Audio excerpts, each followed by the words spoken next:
Bem-vindos ao podcast Igualdade em Foco. Eu sou Ana Ribeiro, membro da equipa para a Igualdade da Câmara Municipal do Montijo. No episódio de hoje, abordamos um tema urgente e delicado: a violência sexual em Portugal. Para esta conversa, temos a honra de receber Maria João Faustino, doutorada em Psicologia e coautora do livro Me Too, um segredo muito público. Maria João tem desenvolvido investigação na área da violência sexual, género e mídia, colaborando com associações feministas e projetos de apoio a vítimas sobreviventes. Recentemente esteve no Montijo para uma palestra sobre este tema. Seja muito bem-vinda, Maria João. Maria João, olha, muito obrigada por ter aceito o nosso convite, primeiramente, e queria começar por lhe perguntar se queria partilhar connosco como surgiu o seu interesse académico e profissional por esta temática da violência sexual e como é que foi esse caminho. Olha, quero, quero começar por agradecer muito o convite, e o interesse, e a dedicação à área, que é uma matéria tão importante. O meu interesse começou há muitos anos, pela percepção, primeiro pessoal, de que a violência contra as mulheres era comum e era pouco falada, e foi neste reconhecimento que tínhamos, eu enquanto mulher e enquanto mulher jovem na altura, tinha experiências que notava serem muito semelhantes às experiências que ia ouvindo, por parte de amigas, muitas vezes em tom de confidência, e na altura, quando comecei estudar, a ter contacto, foi sobretudo o interesse intelectual pelas questões da sexualidade, das representações do género, não era tanto virada para a violência. E à medida que fui tendo mais dados e mais percepções, e mais informação, continuei interessada nas questões de género, mas muito mais interessada e muito mais focada nas questões do género enquanto dispositivo de violência, enquanto estrutura nas construções do género, enquanto estrutura sobre o qual se alicerça a violência contra as mulheres. E o meu caminho foi cada vez mais direcionado cientificamente para as questões da violência sexual. Um, e, e a partir daí foi toda uma construção e solidificação deste primeiro reconhecimento pessoal de isto aconteceu-me e aconteceu a várias pessoas que eu conheço. Portanto, há aqui alguma coisa de muito fundo, de muito estrutural que eu preciso entender e que preciso de identificar com outros meios, preciso descodificar com outros meios e com outras ferramentas. E foi esse primeiro entendimento de que não estou sozinha a viver isto, que explotou todo o caminho de investigação. Compreendo, levou até à Universidade de Auckland, foi? Exatamente, exatamente. Levou-me para outro lado do mundo.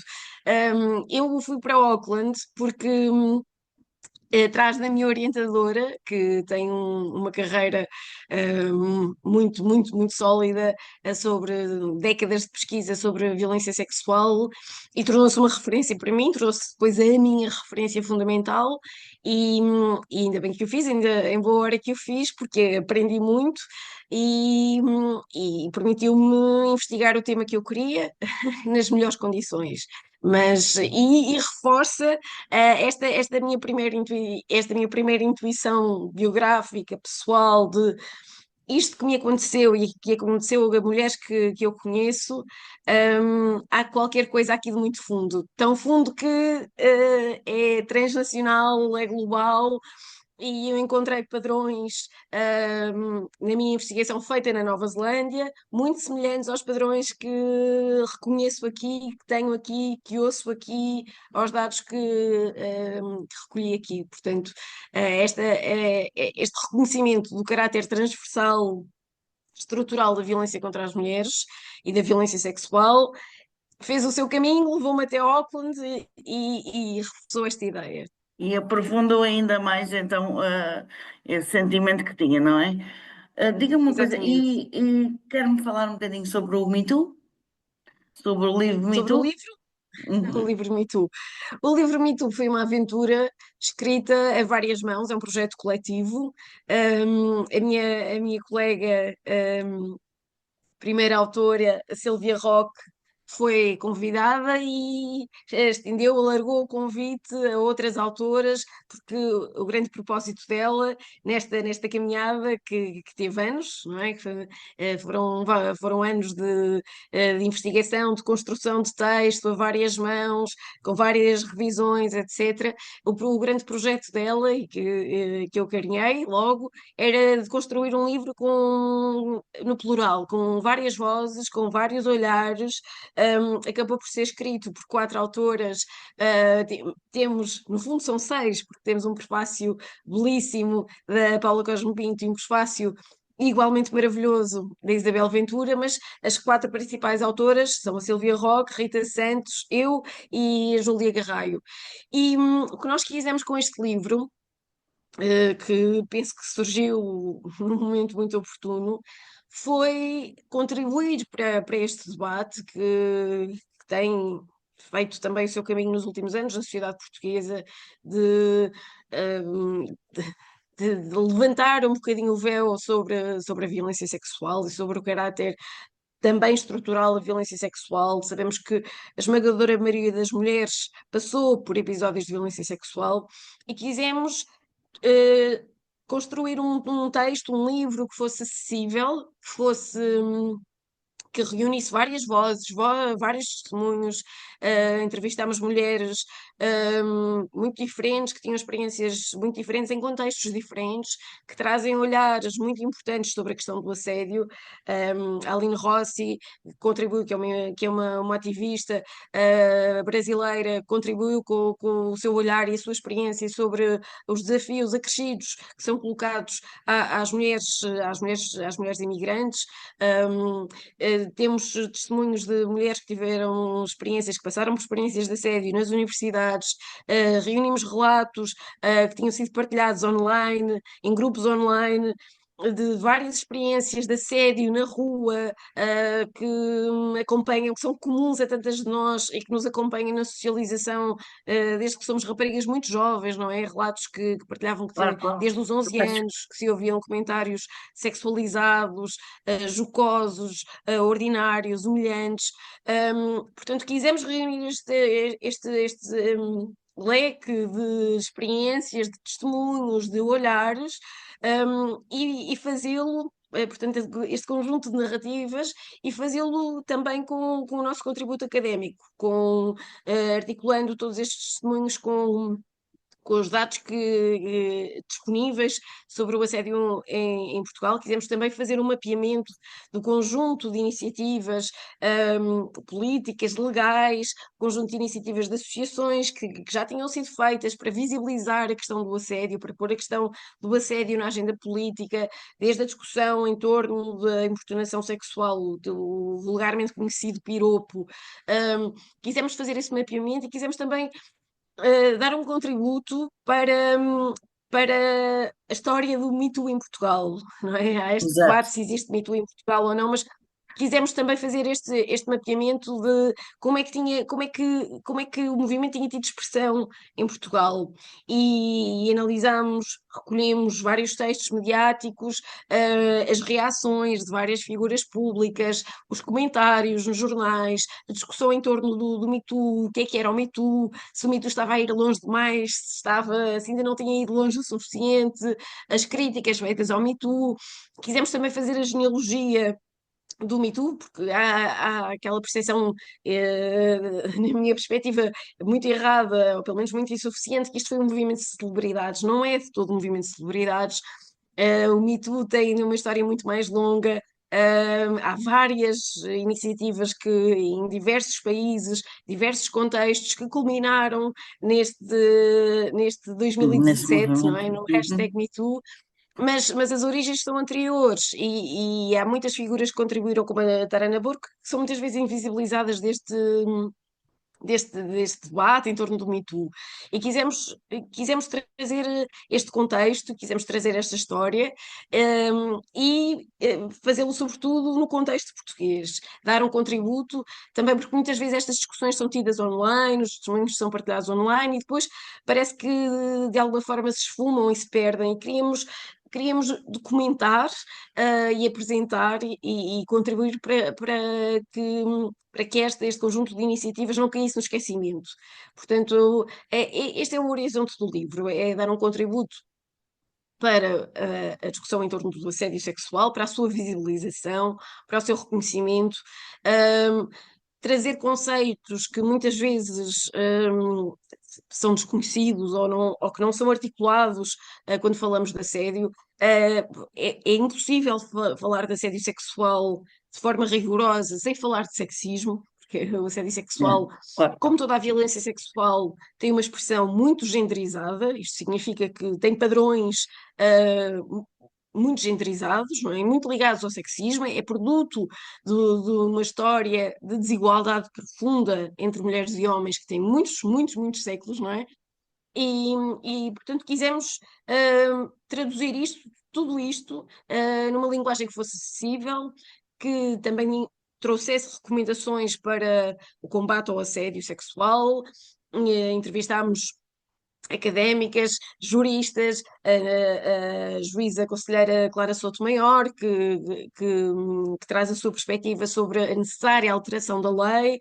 Nós não temos um crime autonomizado, o assédio sexual não está tipificado autonomamente, portanto, temos também um conjunto de recomendações relativamente à questão do enquadramento legal, à questão da educação.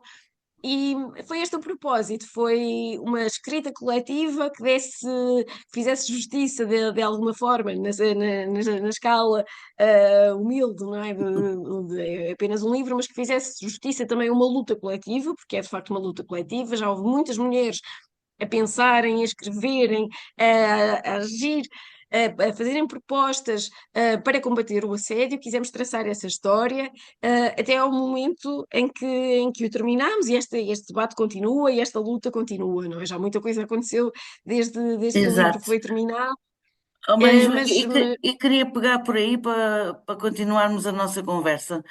Concorda comigo quando, penso eu, tenho esta percepção, mas queria saber a sua opinião, que Portugal tem vindo a discutir cada vez mais abertamente estas questões, apesar dos ques, apesar de me parecer que ainda haja um longo caminho a percorrer na questão da violência sexual.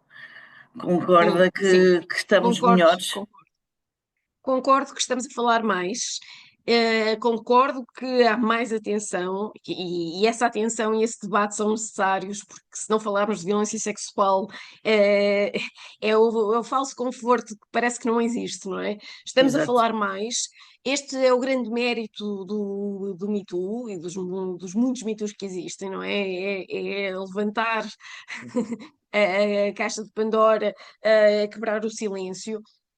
Nem sempre estamos a falar melhor, não é? Uma altura que foi Mais não é que é muito melhor, não é? Não, mais não mais é não significa melhor. necessária, não é Uh, necessariamente melhor. Lembremos um caso que foi muito mediatizado, portanto, a violência sexual foi muitíssimo discutida naquela altura, mas foi discutida de formas muito problemáticas, na maior parte das vezes.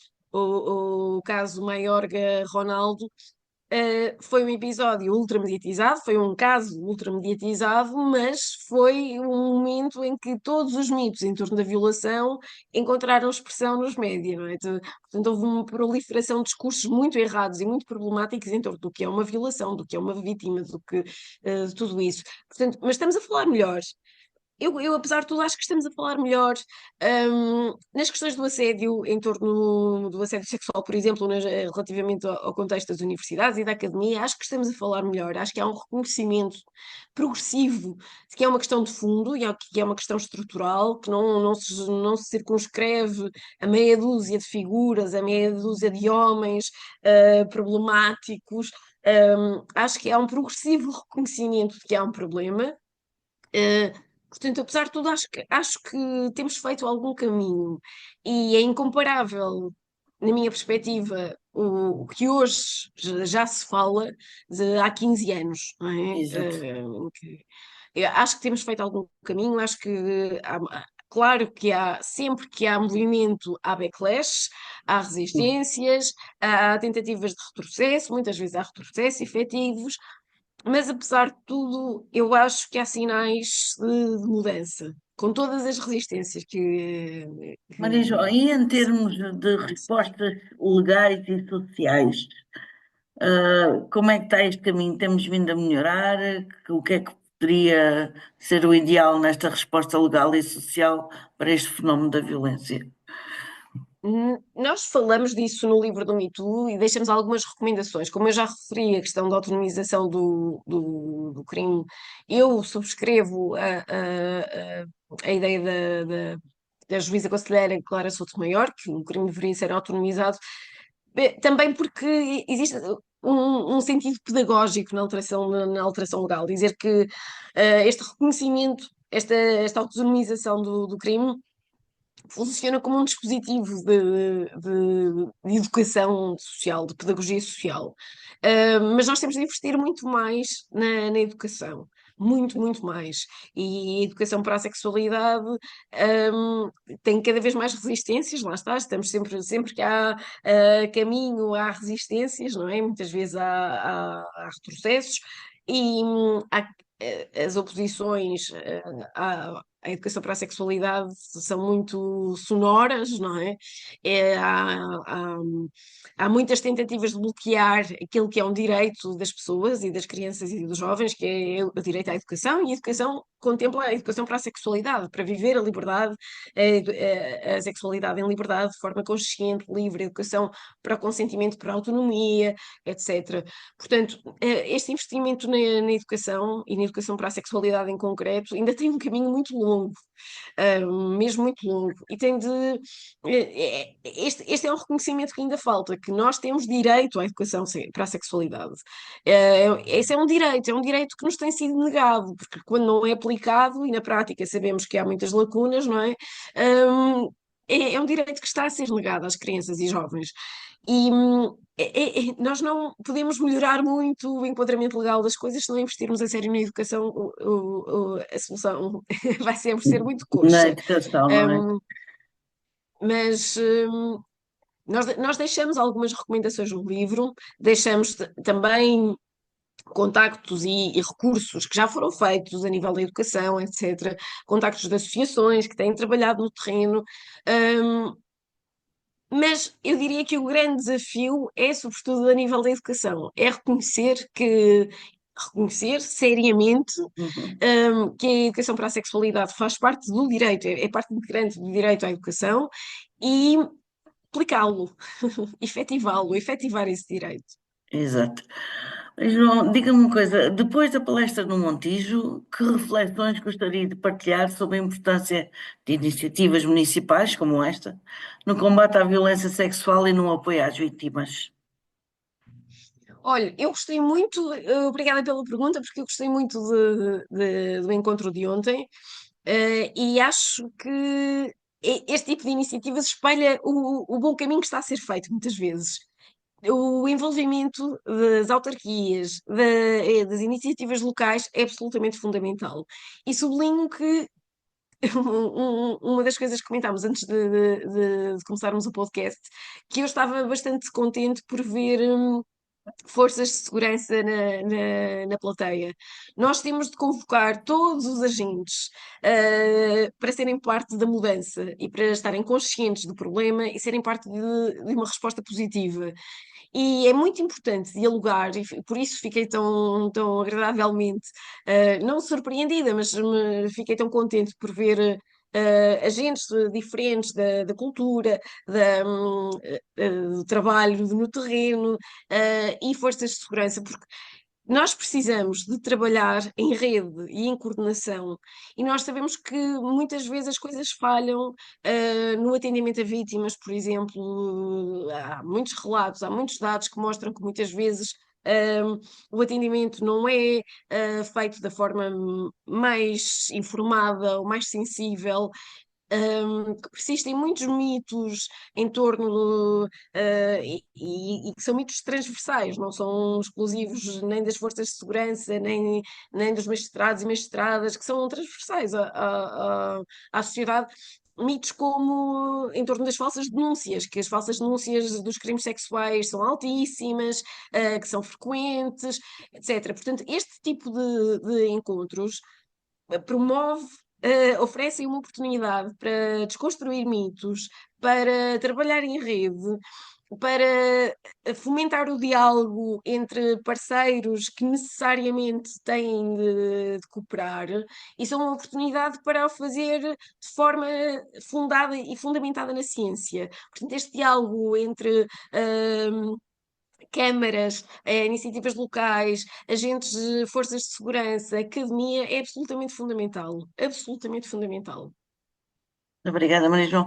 Queria lhe perguntar mais uma coisa e gostava de saber agora um pouco sobre o seu futuro. Para onde é que vai agora? Para onde é que caminha agora? Olha, eu estou, neste momento, faço parte da equipa, de um projeto Uncover, no Centro de Estudos Sociais da Universidade de Coimbra, e é um projeto muito interessante que convido a visitarem a página e a acompanharem, os resultados.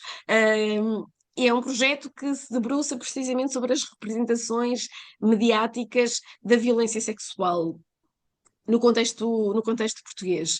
E nós, a equipa faz coordenada pela Sofia José Santos e Júlia Garraio, um, faz um trabalho de fundo sobre as representações, o que foi publicado no contexto português, no contexto mediático português, nos últimos 10 anos. Portanto, permite-nos ter assim uma ideia ampla Abrangente. e fazer traçar este percurso da evolução das representações, dos temas, etc. E este projeto, que será terminado em 2026, eu tenho contrato por mais uns meses, portanto o meu futuro está um bocadinho em aberto. Não sei bem, depois o que é que espero continuar a trabalhar sobre violência sexual, espero fazê-lo na academia, mas sabemos todas como as condições são precárias e difíceis, e como isso também é um fator extraordinariamente importante a considerar quando falamos de assédio, e quando falamos de assédio sexual na academia, porque mulheres em situação de precariedade têm muito menos condições para denunciar, têm muito menos condições para fazer valer a sua voz, têm muito menos mecanismos de defesa. Portanto, nós não podemos nunca separar a questão da precariedade na ciência e a questão da precariedade na academia das discussões em torno do assédio sexual e moral que temos levado a cabo. Portanto, isto para fazer aqui uma articulação entre a minha situação pessoal e a situação coletiva de um debate em torno do assédio sexual na academia que felizmente tem vindo a ganhar visibilidade. Eu acho que vai continuar a ter essa visibilidade e vai fazer mais trabalho para falarmos mais vezes contigo. Marisa, mais uma Espero que vez, sim. mais uma vez obrigada por ter aceito o nosso convite. Espero que goste depois de ouvir o podcast. Relembro-me que os nossos ouvintes que esta gravação está a ser feita a dia 15, o nosso podcast vai ser no dia 24. A Maria João teve cá ontem, dia 14, na Galeria Municipal, a falar sobre o seu livro, do Me Too, um segredo muito público, que podem encontrar em qualquer livraria. E que eu aconselho também a seguir o trabalho, como é que se diz, Maria João, qual é a página? Projeto Uncover. O projeto Uncover, exatamente, vamos todos seguir. Eu vou deixar o link depois no post deste podcast para poderem seguir. Eu também vou Muito ver. obrigada. E despeço-me. Muito obrigada mais uma vez pela participação. Muito Eu- obrigada. Até à próxima.